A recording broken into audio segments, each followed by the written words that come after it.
Selamat berjumpa kembali, sahabat peziarah dari Debu ke Api Perutusan. Saya Romo Robertus Bambang Rudianto SC. Meditasi kita hari ini akan diawali dengan latihan kesadaran untuk merasakan cinta kasih yang mendalam. Mari kita hening sejenak, mendoakan dari dalam hati. Semoga damai Tuhan Yesus beserta kita. Rasakan doa itu mengalir lembut ke dalam diri sendiri, menenangkan setiap kecemasan yang mungkin sedang bergejolak. Sekarang, pancarkan doa yang sama ke ruangan atau rumah tempat kita berada saat ini. Biarkan damai itu memenuhi setiap sudut, memberkati setiap orang yang ada di sana. Kemudian, bawalah doa ini lebih jauh, ke wilayah di luar rumah kita, ke seluruh pulau, negara, hingga ke benua tempat kita berpijak. Akhirnya, biarlah damai Tuhan Yesus merengkuh seluruh bumi dan alam semesta ini. Teruslah berbisik di dalam batin, semoga damai Tuhan Yesus beserta kita. Seiring kita mempersiapkan hati untuk mendengarkan sabdanya pada Sabtu Pekan Paskah ke-6 ini. Hari ini, kita memasuki hari kedua dalam novena Roh Kudus. Mari kita membuka telinga batin untuk mendengarkan pengajaran Yesus dari Injil Yohanes bab 16 ayat 23b sampai 28. Yesus bersabda kepada murid-muridnya, "Sesungguhnya segala sesuatu yang kamu minta kepada Bapa akan diberikannya kepadamu dalam namaku. Sampai sekarang ini, kamu belum meminta sesuatu pun dalam namaku. Mintalah, maka kamu akan menerima, supaya penuhlah sukacitamu." Sahabat peziarah, pernahkah Anda merenungkan apa artinya benar-benar berdoa dalam nama Yesus?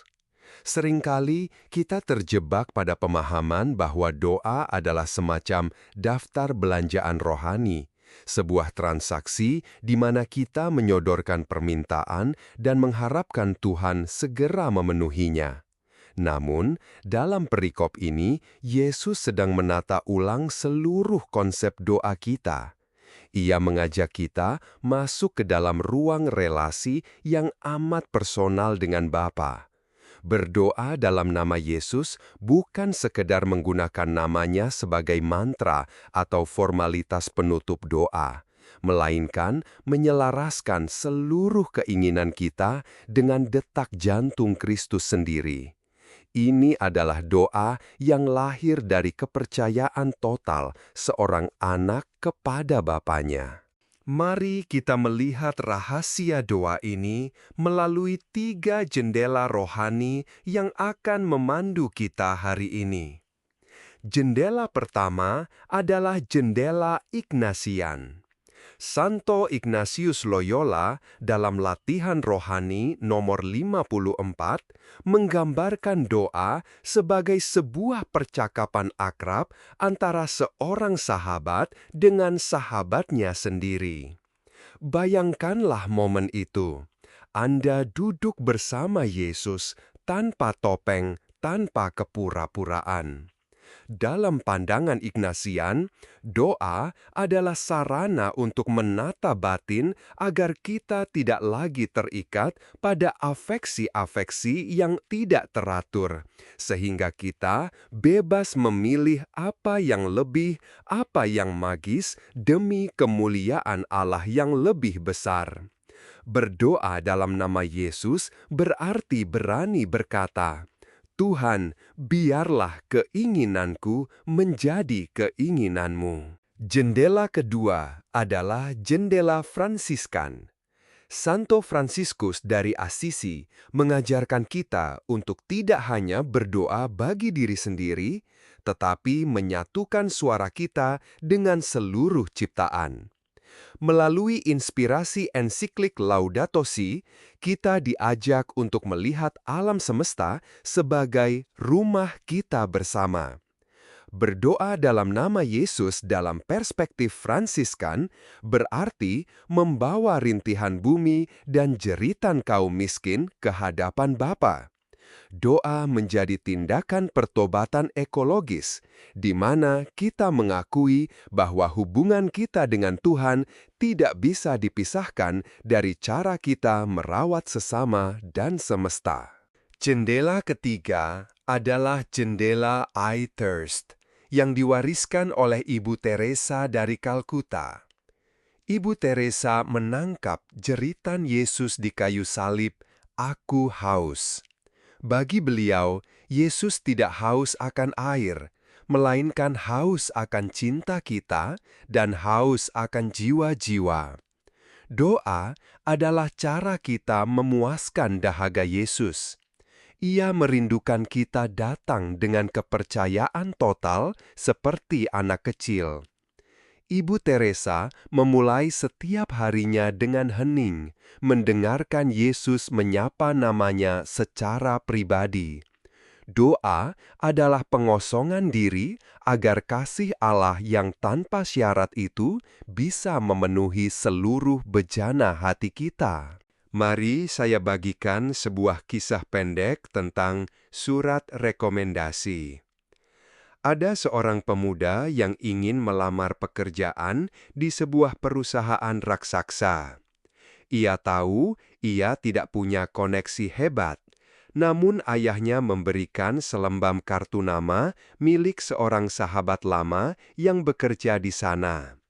Sang ayah berkata, "Berikan kartu ini, katakan, kamu datang atas namaku."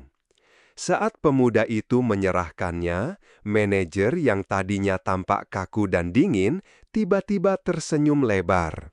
Ia bertanya dengan hangat, "Oh, kamu anak sahabat baik saya. Mari silahkan duduk.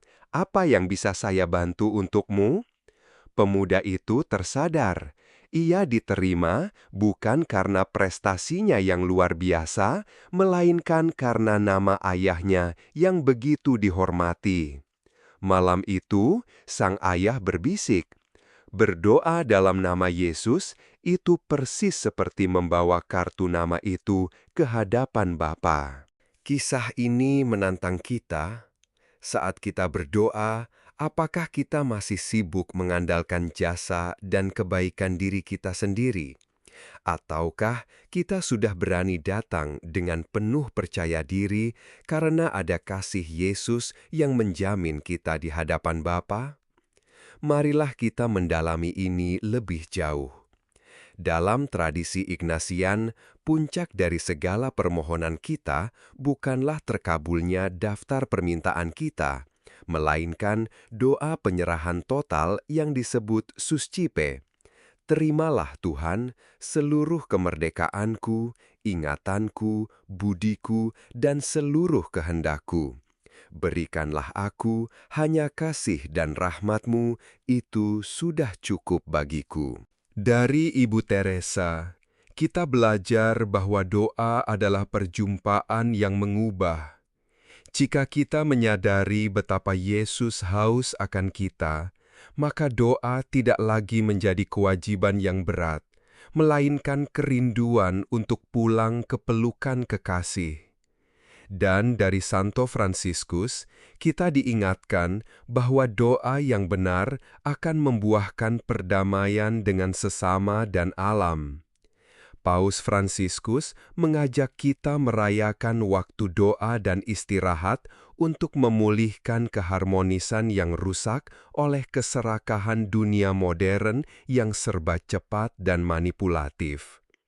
Sekarang, berikan waktu bagi diri Anda untuk merenungkan beberapa pertanyaan reflektif ini. Pertama, bagaimana kualitas hubungan Anda dengan Bapa dalam doa akhir-akhir ini? Apakah Anda datang sebagai seorang sahabat yang percaya, ataukah sebagai penuntut yang penuh kecemasan? Kedua, Apakah doa-doa Anda membawa kedamaian karena Anda percaya pada kasih Bapa, atau justru menambah beban batin karena Anda merasa harus bekerja keras agar Tuhan mau mendengar? Dan ketiga, langkah konkret apa yang akan Anda ambil hari ini untuk lebih percaya pada perantaraan Yesus? Novena hari kedua. Doa dalam nama Yesus. Doa pembukaan. Bapa yang Maha Kuasa, kami datang dengan kepercayaan seorang anak. Bukalah telinga kami untuk mendengarkan bimbingan-Mu di tengah kebisingan ambisi duniawi kami. Amin. Berdoa dalam nama Yesus berarti meminta apa yang selaras dengan hati Kristus, kasih, persatuan, dan keselamatan dunia. Doa adalah cara kita mengosongkan hati dari ego agar bisa diisi sepenuhnya oleh Allah. Mintalah kasih dan kesabaran, maka Ia tidak akan pernah menolak permohonan yang membawa kita lebih dekat kepadanya. Doa, datanglah Roh Kudus. Datanglah ya Roh Kudus, penuhilah hati umat-Mu, dan nyalakanlah di dalamnya api cinta-Mu. Utuslah Roh-Mu, maka segala sesuatu akan diciptakan kembali, dan Engkau akan memperbaharui muka bumi. Doa penutup. Bapa, dalam nama Yesus, aku mempersembahkan hidupku. Terimalah syukur dan permohonanku sesuai dengan kehendak-Mu yang kudus, demi kemuliaan-Mu yang lebih besar. Amin.